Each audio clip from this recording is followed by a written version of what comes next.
उसी के कारण, उस बीमारी के कारण वो बहुत कड़ा कर्जवान भी हो गया था। इतना कर्जवान हो गया था कि उसके रिश्तेदार भी मुंह मोड़ गए थे। द्वार पर जाता था, पता लग जाता था कुछ मांगने आया है, और सामने वाले को भी पता होता है कि ये क्या सोच रहा होगा।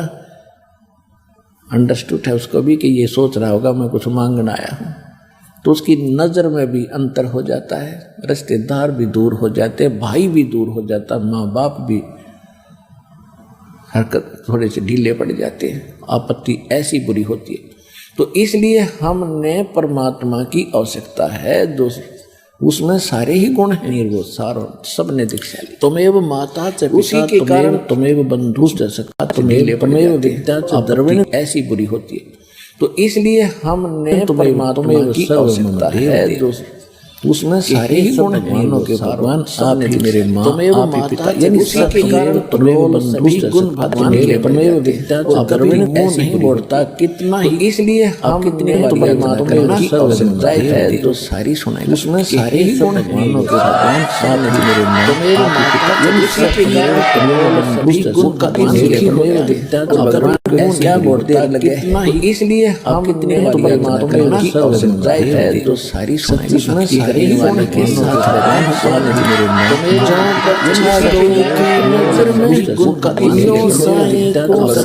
क्या बोलते हैं, इसलिए आपके ऊपर मालिक की ऐसी दृष्टि रहेगी जैसे गाय चारा चर रही होती है और बच्चा बंधा हुआ होता है, तो कोई अन्य पक्षी पशु उसके पास आता है तब माँ गाय दौड़ कर आती है उसकी सुरक्षा के लिए, एक नज़र अपने बच्चे पर रखती है। तो इसी प्रकार कहते हैं जो बच्चा गौ की नज़र में यों साईं को संत, यानी अपना जो भक्त, आपने दीक्षा ले ली, आप आज से भगवान के बच्चे होगे और आपके ऊपर ऐसी नज़र रहेगी भगवान की जैसे गाय अपने बच्चे पर रखती है और काम करते करते भी।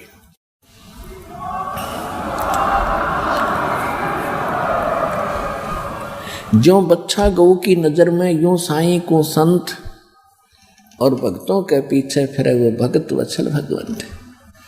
अब वाहियात के खर्चे उनके खत्म हो गए, दवाई झाड़ फूकों पर पैसे लगते थे वो बंद हो गए, और तीनों पिता पुत्र कमाने योग्य हो गए। लोग लगे मजदूरी, जो भी मिला वही कर ले, लोक लाज नहीं करनी। परमात्मा ने कहा बेटा जो भी काम मिला वही कर लो, इसमें अहम ना करना। तो कुछ ही दिनों में ऋण मुक्त हो गए, सारा परिवार सुखी। जो रिश्तेदार उनको देख सामने मुंह से भी बात करना नहीं चाहते थे, वो प्रार्थना करते हैं अपने घने दिन हो गए आए नहीं हमारे यहाँ। अब जब उनको सब सुख मिल गया भगवान से, तो संसार में भी तुम इज्जत चाहते हो, यहाँ भी सुख से जीना चाहते हो। परमात्मा कहते हैं तुम फिर भी मेरी शरण में आ जाओ, तुम्हें यहाँ भी सुथरा जीवन दूंगा और मोक्ष करूंगा।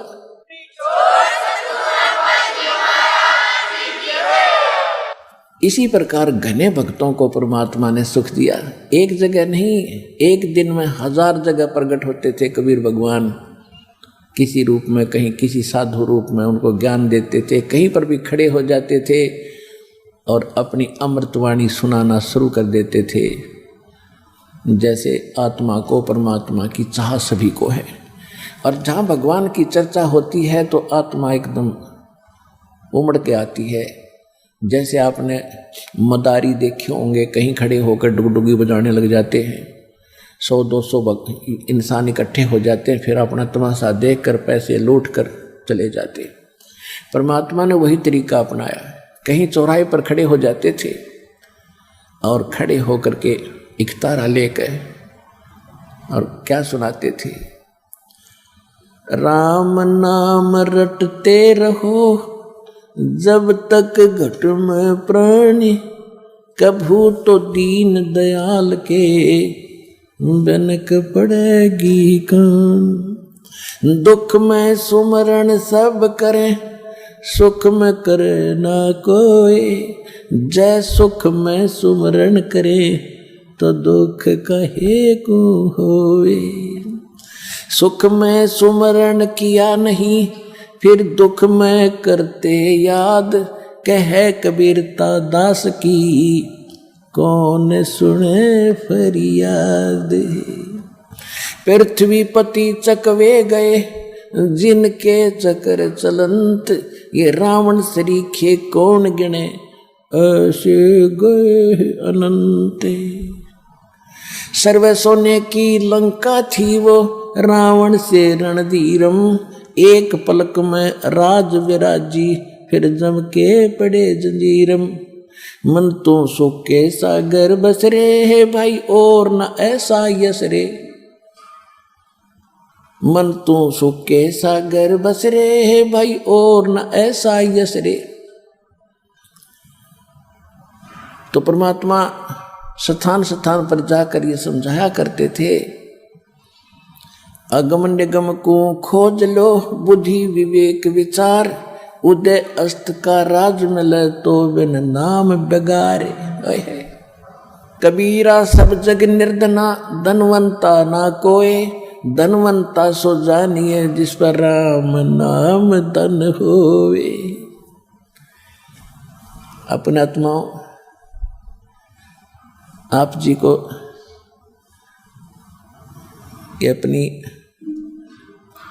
आप जी को ये ज्ञान होना चाहिए कि आप कितनी पुण्यात्मा हैं, क्योंकि लाल की कीमत जौहरी जानता है। लाल को अपनी कीमत का स्वयं पता नहीं होता। तो ये दास जौहरी बनाया भगवान ने। और आप जितने भी बच्चे या बूढ़े बुजुर्ग भाई बहन बेटी माता यहाँ आई हैं, आपकी छोटी किस्मत नहीं है। आप बेशक से संसार की दृष्टि में चाहे हैंड टू माउथ हो, चाहे कितने निर्धन नजर आते हो, लेकिन आप भक्ति धन के बहुत बड़े धनवान हो, तभी आपको ये स्थान मिला है। और यहाँ आने के बाद आपकी निर्धनता भी दूर होगी, आपका ये कष्ट भी दूर होगा, यदि आप दृढ़ता से धैर्य से कुछ दिन सच्चे दिल से मर्यादा में लगे रहोगे। क्योंकि मर्यादा बहुत ज़रूरी है प्रत्येक चीज में। किसी में देख लो, जैसे डॉक्टर दवाई दे रहा है और हाई ब्लड प्रेशर का व्यक्ति फिर हलवे खा रहा है या कोई और ऐसी चीजें खाता है, तो क्या फायदा उस औषधि के लेने का। औषधि ले और परहेज रखे। इसी प्रकार परमात्मा कहते औखद गावे पत्थर है तब पावे दीदार, यानी राम नाम की औषधि जो दी जाती है उसको प्रयोग करे और पथ्य रखे यानी परहेज रखे, फिर आपका मोक्ष होगा, घर में भी सुख होगा, सब काम होगा।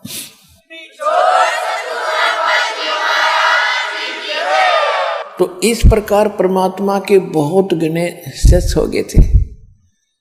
अब कोई वहां परमात्मा के दरबार में दुख, जो परमात्मा वहां सत्संग करते थे, कहीं खड़े होकर किसी वृक्ष के नीचे बैठ जाते थे, तो वहां कोई दुखी आता था, भगवान के दर्शन मात्र से, सत्संग सुनने मात्र से उसको बहुत राहत हो जाती थी।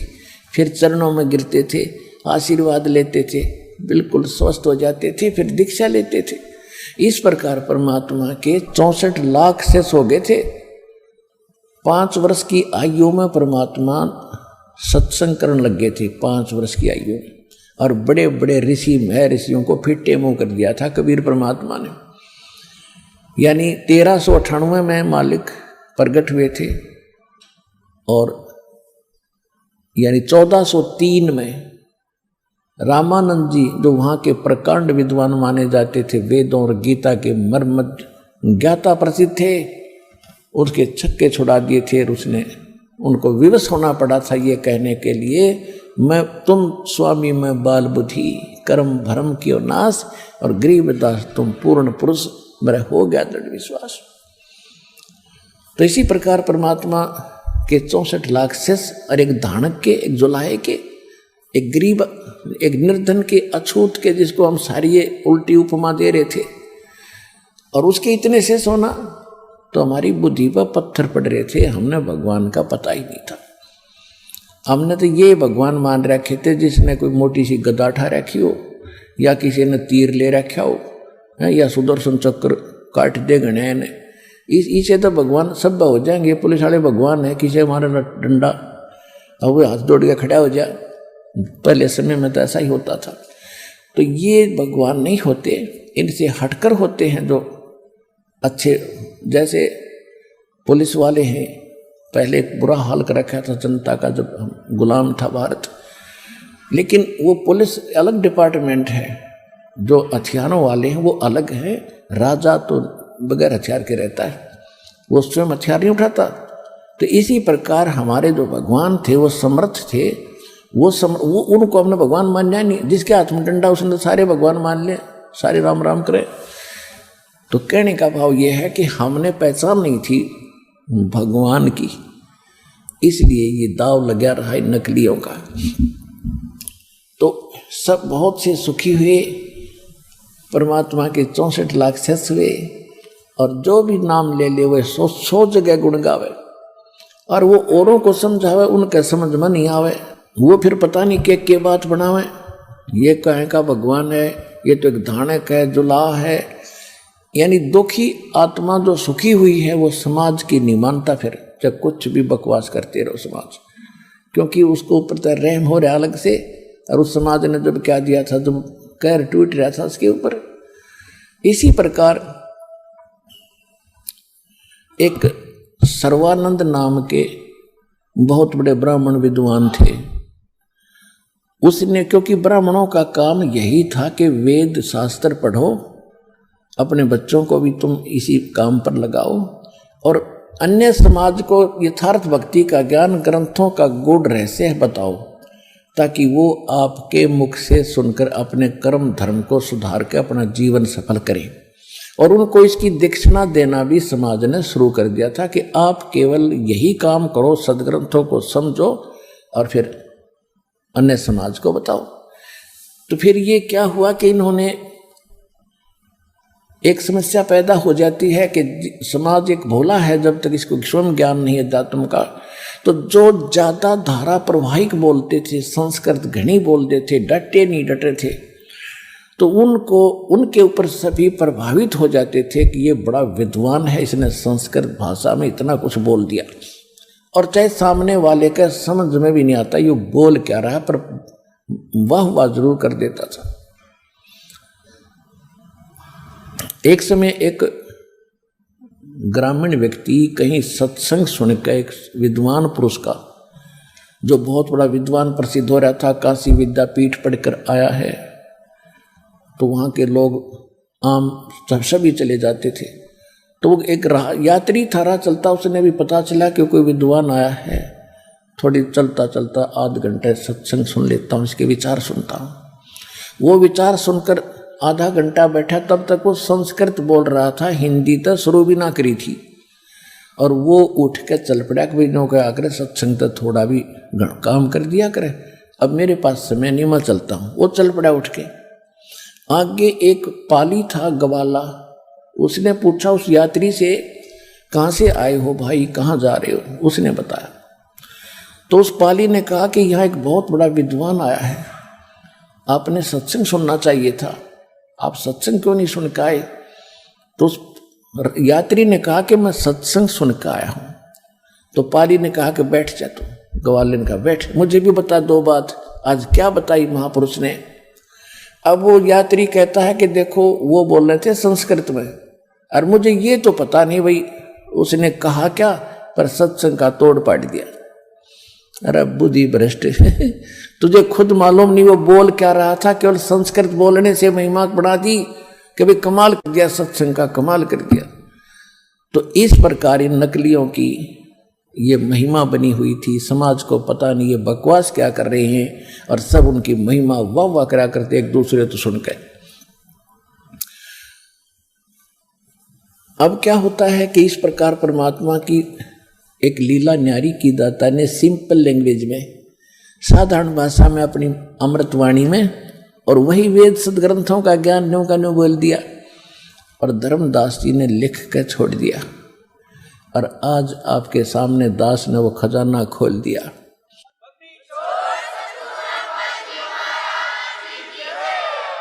इसी प्रकार वो सर्वानंद, जिसने चारों वेदों को कंठस्थ, 18 पुराणों को कंठस्थ याद कर रखा था, और ये एक दूसरे के साथ शास्त्रार्थ इसलिए करते थे कि वो फेल हो जाए, मैं प्रभु हो जाऊं, मुझे घड़ी दक्षिणा हो। तो इसलिए इस दृष्टिकोण से वो काफी विद्वान ब्राह्मणों के साथ उसने शास्त्रार्थ किए, यानी आध्यात्मिक ज्ञान चर्चा की।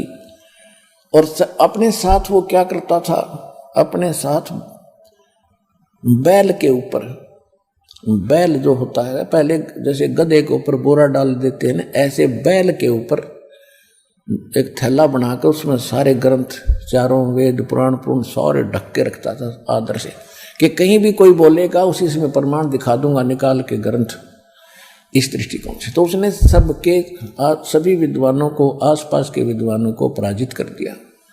उसने सोचा मैं अपनी माता से, हाँ वो इतना बड़ा विद्वान था, बड़ी बोलबाला था, उधर से उसकी माता जो थी शारदा देवी, वो अपने प्रारब्ध के कर्म से दुखी थी। प्रारब्ध का दुख होता है जो किस्मत में लिख दिया जाता है, उसके कारण उस दुख के निवारण के लिए, संकट निवारण के लिए उसके पुत्र ने भी सारी क्रिया कर ली, सर्वानंद जी ने। और फिर अन्य किसी ने भी झाड़ फूक के लिए, कई विद्वान ऋषि, मैं ऋषि बताया, वहां भी चले गए, गुफाओं में बड़े बड़े तपस्वियों के पास भी गई, सब ने अपनी क्रियाएं उसको बताई, पर ऑल इन वेन, सब व्यर्थ रही। अंतिम सांस गिने थी, अस्थि पंजर शेष था, यानी बहुत कमजोर हो गई थी, सारा दुखी था कर्म के मार से।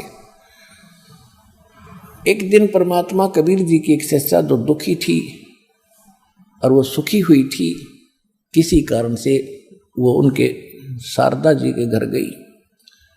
कुशल मंगल पूछने से पता चला कि शारदा जी ने बताया कि मैं तो बहुत दिनों से दुखी हूँ, सब जगह झाड़ फूक, सब जंतर मंत्र कर लिए, सब मंत्र जाप कर लिए, सब मंदिरों में, तीर्थों पर, धामों में जाके मैंने सब मन्नतें मांग ली, कोई राहत नहीं हुई। उस बहन ने कहा कि आप हमारे गुरु जी से दीक्षा ले ले, शारदा सुखी हो जाएगी। तो वो कहने लगी, बहन मैंने कोई संत छोड़ा नहीं, यहाँ सबसे मैंने दीक्षा वगैरह लेकर देख ली, सबसे नाम भी ले लिए, उनके द्वारा बताए गए सब क्रियाक्रम भी कर लिए, पर कोई लाभ नहीं होता। उन्होंने सब ने ये बता दिया है कि ये तेरे प्रारब्ध में लिखा है, प्रारब्ध माने तेरी किस्मत में है, ये तो भोगने से ही आपने पूरा करना, भोगना ही पड़ेगा शारदा, तेरी जिंदगी के साथ खत्म होगा, तेरे जीवन के साथ अंत होगा इसका। तो उस बहन ने बताया कि मैं भी ऐसे ही दुखी थी, मुझे भी ऐसे ही बता दिया गया था, और हमारे गुरु जी के पास जब से मैं गई हूँ मैं सुखी होगी, कोई दुख रहा नहीं शारदा, तो वहां से नाम ले। अब ये पता चलता है कि मैं भी ऐसा दुखी था और मुझे भी यही समस्या थी, और मैं वहां से ठीक हो गया तो कुछ आशा जागी, आशा की कोई चिंगारी किरण उसको दिखाई दी, तो बैठ गई, चारपाई पर बैठ गई। कहा, बहन कौन है तेरा गुरुजी, मुझे बताइएगा। कि यहीं आपकी काशी में कबीर नाम है उनका, वो परमात्मा आए हैं शारदा। वो कहाँ रहते हैं बहन, मुझे पूरा पता बता। उस बहन ने बताया कि नीरू जुल्हाए के घर उनका आगमन है, और ऐसे ऐसे वो वहाँ रहते हैं। वो वापस लेट गई नौके, कहने की बहन नहीं, हम ब्राह्मण और वो एक शूद्र, हमारी तो इज्जत का नाश हो जाएगा, क्या कहेगी दुनिया मुझे। तो उस बहन ने परमात्मा का ज्ञान सुन रखा था। उस बहन ने, परमात्मा की जो दीक्षित बहन थी, उसने कहा कि बहन शारदा, आप तो ब्राह्मणी हो, ब्राह्मण के घर जन्म है, तेरा कितना पवित्र पुण्य है तेरे जो आज तू ब्राह्मण के घर जन्मी है। और तुझे ये भी मालूम होगा कि मृत्यु जन्म भी होता है, आपको ये भी मालूम होगा कि अगला जन्म कहीं भी किसी का हो सकता है। आप आज ब्राह्मण हो, कल आप शूद्र के भी जन्म ले सकती हो। अब वो मान भी रही थी कहाँ ऐसा हो सकता है, पर अब नहीं बनेगी बात। वो बहन उठकर चली आई कि ठीक है बहन, तेरी समझ में आवे तो देख लिए, बात बनेगी वहीं, और पृथ्वी पर कोई ठिकाना नहीं। अब वो कुछ दिन तक ऐसे ही दुखी तो था ही इस पे। एक दिन कोई और एक बहन ने जाकर उसको बताया, उससे भी यही सवाल जवाब हुए। अंत में जब उस बहन ने, परमात्मा की भगत ने परमात्मा का पता बताया, तो वो फिर कहने लगी नहीं, वो धानक और हम ब्राह्मण, नहीं जाऊंगी। मर जाऊंगी पर ये गलती नहीं करूंगी। लोक लाज इतनी बाधा बना रखी है, ऐसी आगे एक छड़े गाड़ दिए काल ने कि भगवान तक पहुंचने के लिए कितनी बाधाएं पैदा करती।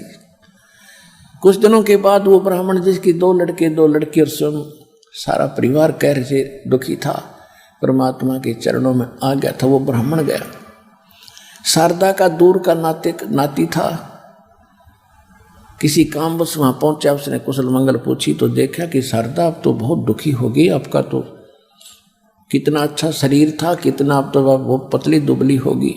तो शारदा जी ने अपना सारा दुख बताया।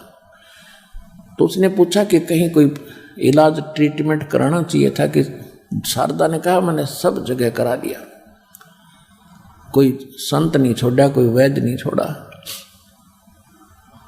तो उसने कहा कि शारदा मेरी बात मान ले, देख मैं कितना दुखी था और मेरी ऐसी हालत थी कि मुझे रिश्तेदार भी मुझसे नफरत कराया करते, और कई स्थानों पर शारदा और वो ब्राह्मण जो भगवान का शेष हो गया था, कई स्थानों पर इकट्ठे गए थे संकट निवारण के लिए।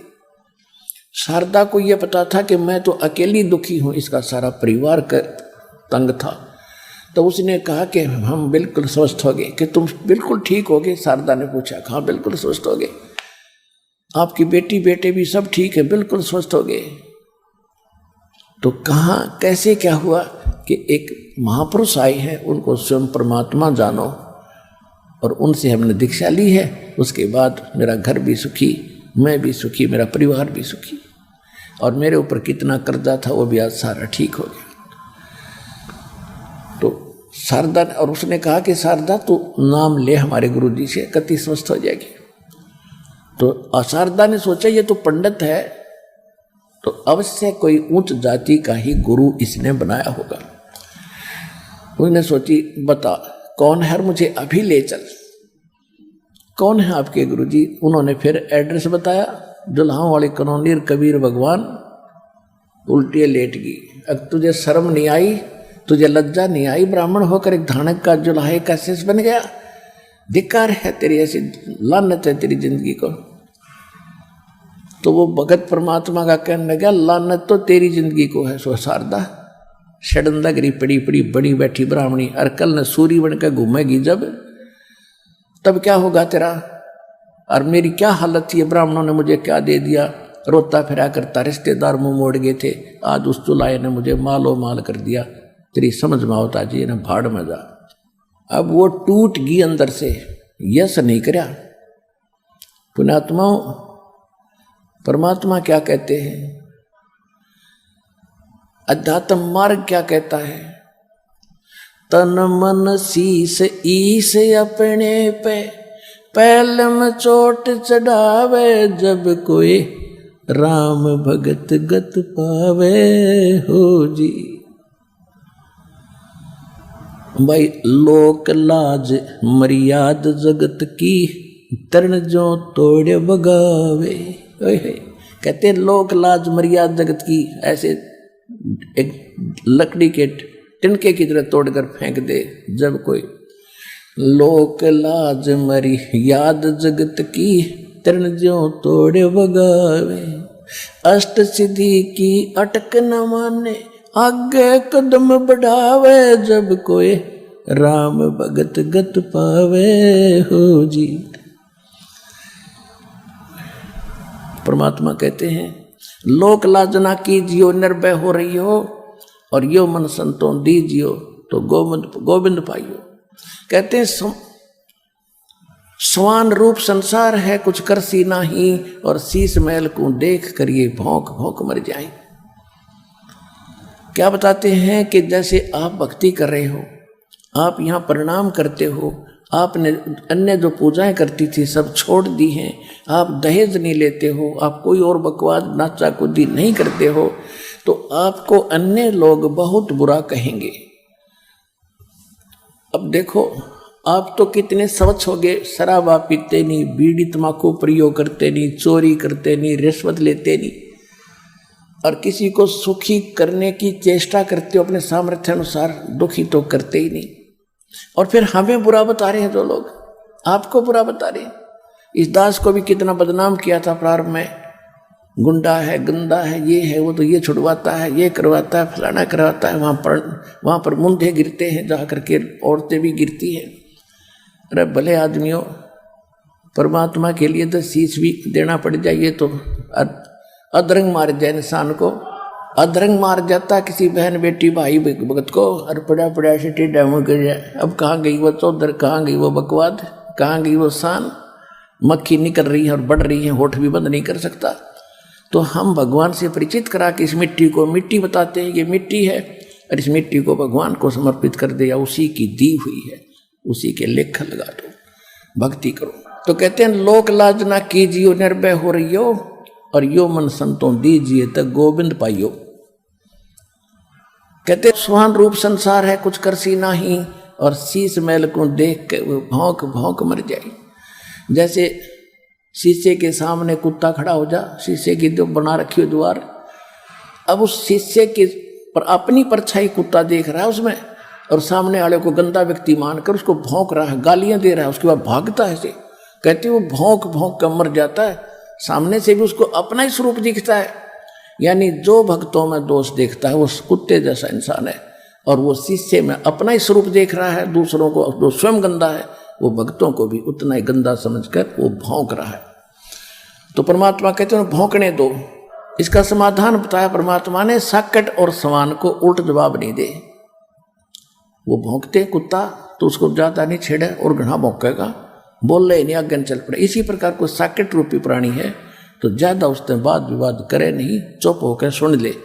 परमात्मा उसने आप ठीक कर देगा, कुछ दिनों में अपने आप सेटिंग कर देगा।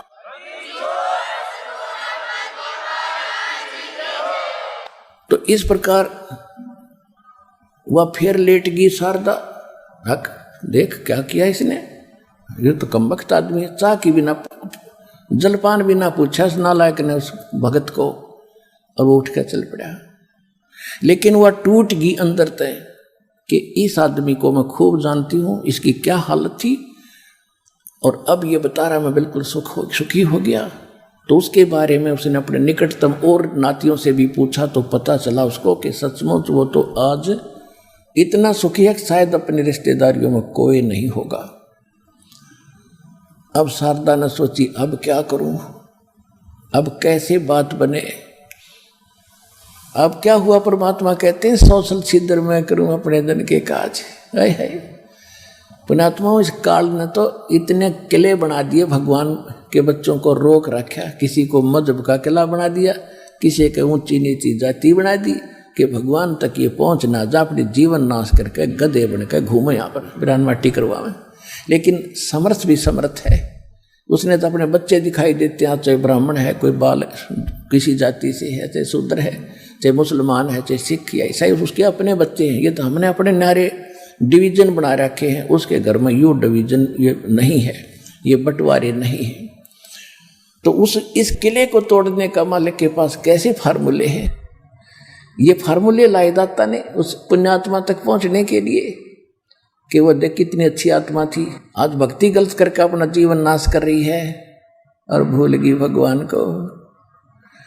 अब क्या किया दाता ने, उसी कॉलोनी में किसी भगत के यहाँ सत्संग किसी ने प्रार्थना की, उस शारदा वाली कॉलोनी में एक किसी गरीब से घर में सत्संग रख दिया भगत की प्रार्थना पर।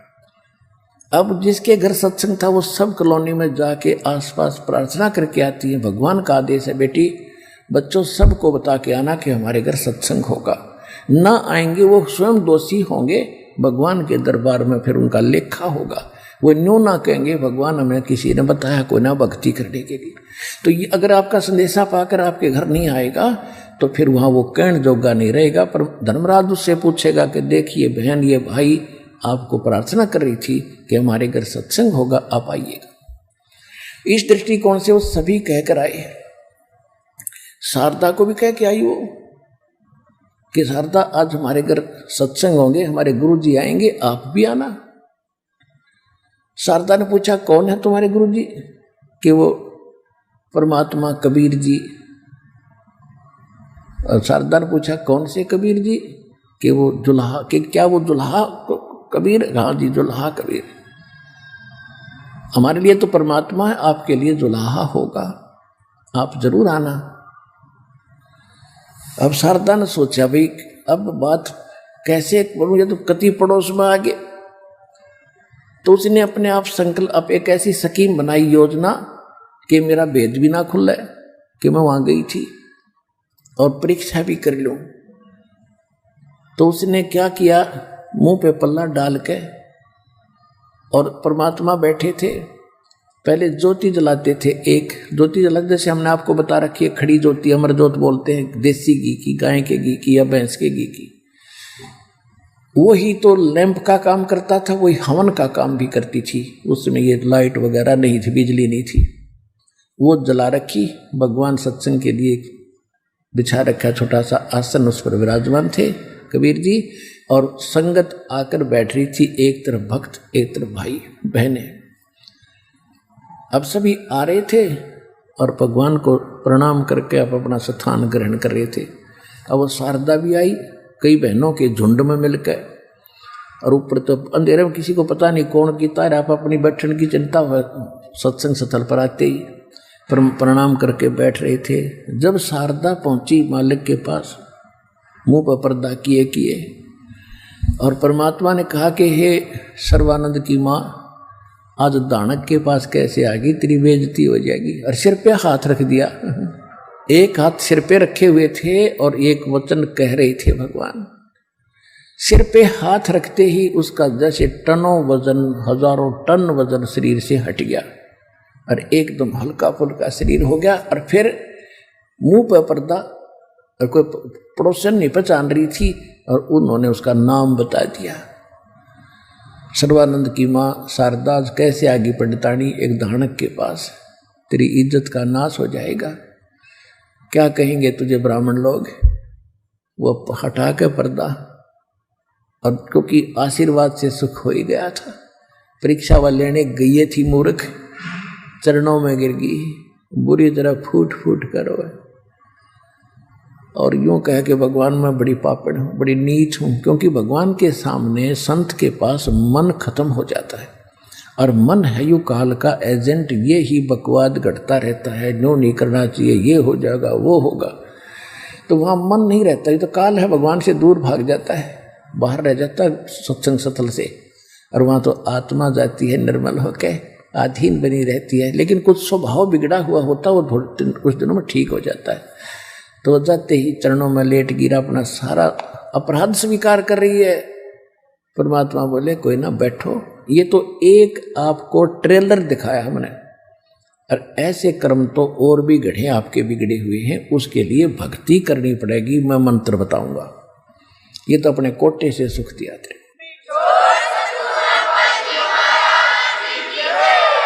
अब और कहाँ ठिकाना था शारदा जी को, होय होय, कहते पर्वत पर्वत में फिरा, कारण अपने राम, राम जैसे संत मिले, जिन सारे सब काम।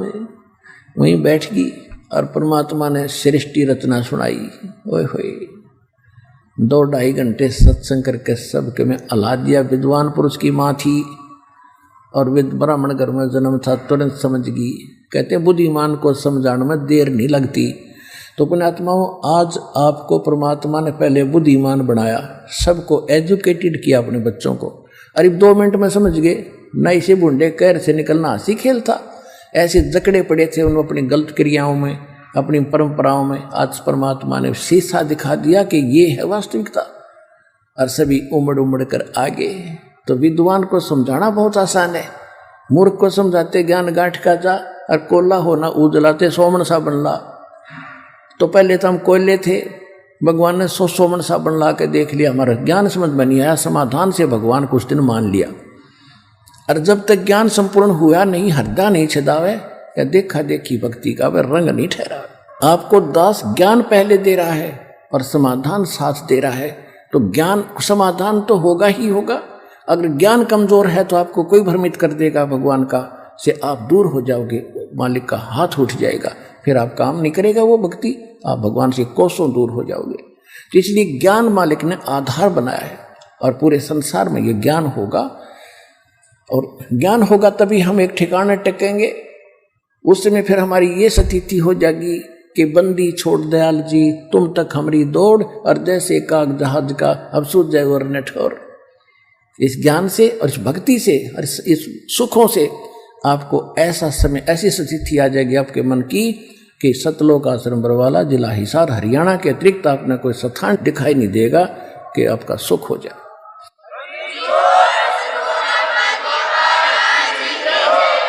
शारदा जी ने ज्ञान सुना, सृष्टि रचना सुनी, ब्राह्मण घर में जन्म था, घर जाके बात बात हम अपने बेटे से भी पूछी, बेटा भी जब तक ठीक बतावा, खा माँ ये ऐसा लिखा है, ऐसा लिखा है। अरे भाई फिर माँ विष्णु महेश भी की जन्म मृत्यु बताई है, पढ़िए इसमें।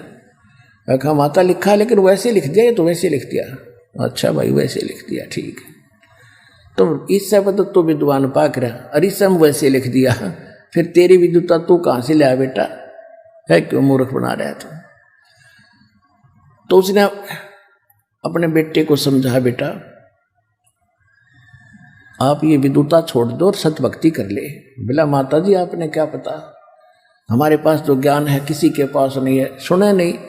एक दिन उसने सोचा कि अपनी माता से मैं अपना नाम बदलवा लूं, क्योंकि मैंने आसपास के सभी विद्वान ब्राह्मणों को शास्त्रार्थ में पराजित कर दिया, इसलिए मैं अपना नाम सर्वाजीत रखाना चाहता हूं कि मेरे नाम से सबको परिचित हो जाए। ये सर्वाजीत है, यानी सब पर विजयी हो चुका है विद्वानों पर। माँ से कहा कि माँ मेरा नाम बदल दो। माँ ने पूछा क्या बदल दूं, कि मेरा नाम सर्वाजीत रख दो। माँ ने कहा कि बेटा सर्वानंद कौन सा बेटा बुरा नाम है, ये बहुत अच्छा नाम है। कि नहीं सर्वाजीत रखो, मैंने सब विद्वानों को अपने ज्ञान में, शास्त्रार्थ में, अध्यात्म मार्ग में पराजित कर दिया है, इसलिए मैं चाहता हूं कि मेरे नाम से सबको पता लग जाए कि ये कौन व्यक्ति है, मुझे अपनी आइडेंटिफाई करने की जरूरत ना पड़े, आइडेंटिटी बताने की आवश्यकता ना पड़े। उसकी माँ ने कहा कि बेटा यदि तू सब विद्वानों को पराजित कर चुका है तो एक विद्वान को और पराजित कर दे, फिर अपने बेटे का नाम मैं सर्वाजीत रख दूंगी, अब अन्यथा नहीं रखूंगी। तो उसने सर्वानंद ने कहा कि बताओ माता जी कौन है वो विद्वान।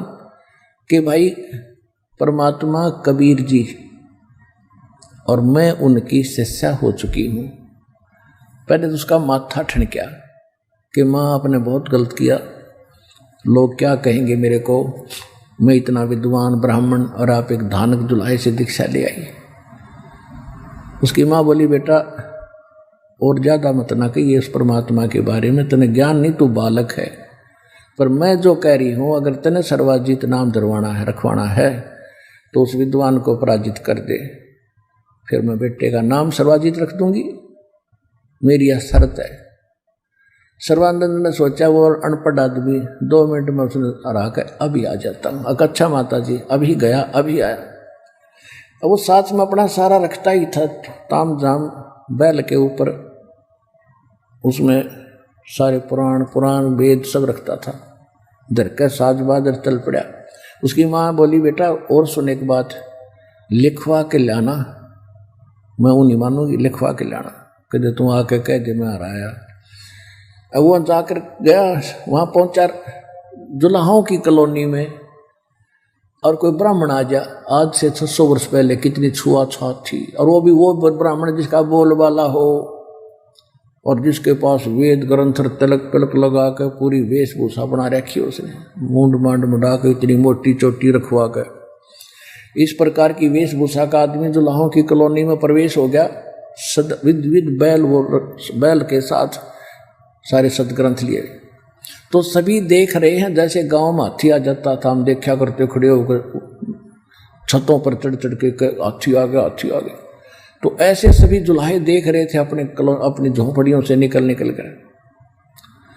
आगे एक चौक के ऊपर जुलाहों का कुआं था, बनी में स्टार्ट में थोड़ी सी अंदर, गांव से थोड़ा सा बाहर कॉलोनी के चौक सा पड़ता था, और उसमें से परमात्मा की मुंह बोली बेटी कमाली, जो शेख तकी एक मुसलमान पीर की लड़की थी, मृत्यु होने के बाद कब्र में दबा दी गई थी, और सिकंदर लोधी कबीर जी की जो है ना महिमा और लीला को देख करके वो उनका शेष हो चुका था, लेकिन शेख तकी उनका धार्मिक गुरु था। किसका? सिकंदर लोदी, दिल्ली के राजा का। लेकिन शेख तकी नहीं मानता था, ईर्ष्या करता था परमात्मा से। उसने एक शर्त रखी थी कि मेरी मृतक लड़की को कबीर जी जीवित कर देंगे तो मैं इनको भगवान रब खुदा मान लूंगा। तो परमात्मा ने कई हजारों के सामने कब्र फुड़वा के वह लड़की जीवित कर दी थी, जो 12-13 वर्ष की थी, कबीर परमात्मा ने।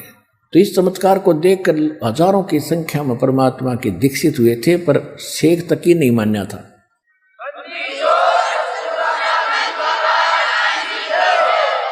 इसके विषय में परमेश्वर ने कहा कि राज तजना सहज है, सहज तरिया का ने, और मान बढ़ाई ईर्षा दुर्लभ तजना ये है। राज भी तज सकते हैं, अपनी पत्नी का मोह भी छोड़कर जंगल में जा सकते हैं, लेकिन मान बढ़ाई और ईर्षा दुर्लभ तजना ये, और ये तजे बिना भगवान नहीं मिल सकता। मान बढ़ाई और ईर्षा जब तक अंदर से नहीं खत्म होगी, भगवान निकट नहीं आएगा। तो वो विद्वान थी उस शेख तकी में, वह लड़की जीवित कर दी। परमात्मा ने कहा, सबने कहा कि कमाल कर दिया, कमाल कर दिया, भगवान आपने कमाल कर दिया।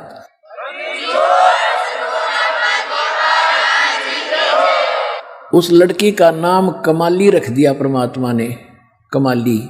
कबीर साहब ने कहा कि जा अपने पिता के साथ। लड़की ने कहा कि नहीं, आज मुझे अपना ओरिजिनल फादर मिल गया, असली पिता मिल गया।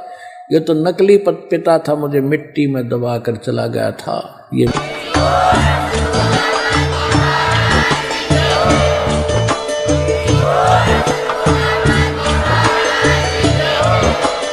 आप सुन रहे थे जगत गुरु तत्वदर्शी संत रामपाल जी महाराज जी के मंगल प्रवचन। अधिक जानकारी के लिए विजिट कीजिए हमारी वेबसाइट www.jagatgururampalji.org।